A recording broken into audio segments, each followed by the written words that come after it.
In real estate, everybody knows timing is everything. But what happens when a marketing trick that's supposed to control that timing actually starts to tear the whole market apart? Today, we're going deep into the coming soon controversy. And let me tell you, its consequences are way bigger than you might think. So let's just jump right in. Could a simple coming soon sign, the one you see on front lawns all the time, actually get the attention of federal investigators? It sounds a little over the top, I know, but the risk is way more real than most people in the industry want to believe. Okay, first, let's make sure we're all on the same page. The whole coming soon idea is pretty simple, right? You're just trying to build up some excitement for a property before it officially goes on sale. So how did this seemingly smart little tactic become such a dangerous game? Well, it always starts with good intentions. An agent just wants to drum up some interest for a seller's house. But when these coming soon deals or off-market listings start piling up, they create this sort of shadow inventory. And that's when people start to worry that the open market isn't really all that open anymore. And hey, don't just take my word for it. The leaders over at the California Regional MLS, and that's one of the biggest in the country, are flat out calling this one of the most risky topics the industry is dealing with. When people like that sound the alarm, you know something big is going on. It's really tempting to just write this off as a simple argument about marketing tricks or some boring MLS rules. But the truth is, this whole thing goes so much deeper. It really starts to question the basic ideas of seller choice and what a fair market even looks like. So how in the world does a marketing strategy start causing these huge system-wide problems?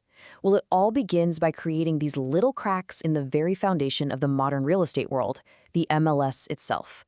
Just think for a second about what the Multiple Listing Service, the MLS, was even created for. It was built up over decades with one main goal: to create a single cooperative marketplace, basically a level playing field for everybody, whether you're an agent, a buyer, or a seller. And right here, this is the core of the problem. On one hand, the MLS promises us a transparent, cooperative market. But what the coming soon trend is actually creating is the total opposite. The data's all over the place, you've got pocket listings, and nobody's really sure what the rules are anymore. It's completely undermining the very system it's supposed to be a part of. Now, all this confusion isn't just an internal industry squabble. Nope. It's starting to get attention from some very powerful people on the outside. And believe me, when the Department of Justice starts paying attention, the stakes get a whole lot higher. And this isn't just some hypothetical what-if scenario. History shows us the DOJ has stepped in before when it thinks the market isn't competitive. And the really scary part? The arguments people are making today for coming soon listings sound eerily similar to the exact issues that got the feds involved in the first place. Which, of course, leads us to the million-dollar question for everyone who works in this business. If the Department of Justice does decide to investigate, what on earth does that mean for how agents and brokers do their jobs every single day?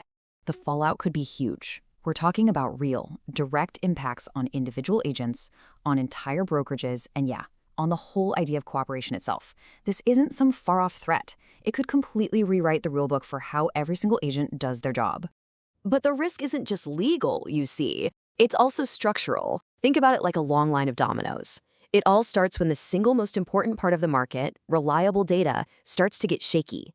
Because the MLS isn't just a search engine for agents, it's the absolute bedrock of data for the whole transaction. Appraisers count on it for pricing. Lenders use it to approve mortgages.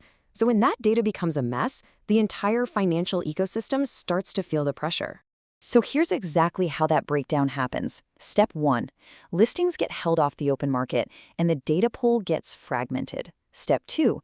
With incomplete data, pricing for properties becomes totally inconsistent and unreliable. And then, Step 3. Lenders can't trust the home values, and the whole system for financing homes starts to seize up. So all of this really leads to a major choice. The industry is truly standing at a crossroads, and the path it decides to take next is going to define its future for a long, long time.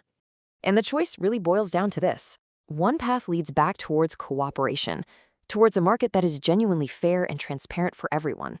The other path, well, that continues down this road of fragmentation, leading to a chaotic, unreliable system that is practically begging for the government to step in and regulate it. At the end of the day, the future isn't set in stone. The actions of the industry itself are going to be what decides if the market stays transparent and cooperative, or if it all just falls apart into chaos. The only question left is, who's going to step up and make that choice?